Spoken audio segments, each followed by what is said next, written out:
എനിക്കൊന്ന് സംസാരിക്കണം. അച്ഛാ, കുർബാനയ്ക്ക് പൈസ തരാൻ വന്നേണേ. അച്ഛാ, കല്യാണത്തിന് ഏതാണ് കേൾപ്പിക്കാൻ എപ്പോഴാണ്?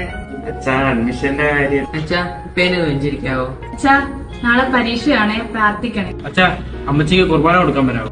അച്ഛാ, നാളെ ഒരു ഇന്റർവ്യൂ ഉണ്ടായിരുന്നു. അപ്പൊ തലേ കൈ വെച്ച് പ്രാർത്ഥിക്കണേ.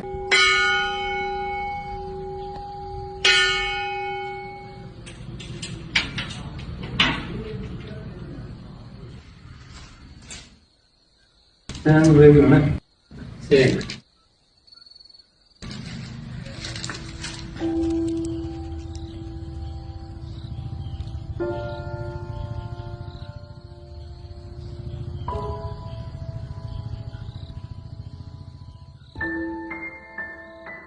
പള്ളി പൂട്ടി കപ്പ്യാര് താക്കോലും നൽകി. പള്ളിയിലെ ഇടവജനങ്ങൾ അവരുടെ വീടുകളിലേക്ക് പോയി. അൾത്താരപാലന്മാർ അവരുടെ വീടുകളിൽ പോയി ആഘോഷിക്കുമ്പോൾ ആ കുരിശിന്റെ ചോട്ടിൽ അൾത്താരയ്ക്ക് കീഴെ ഒരു പുരോഹിതൻ തനിച്ചായിരിക്കും.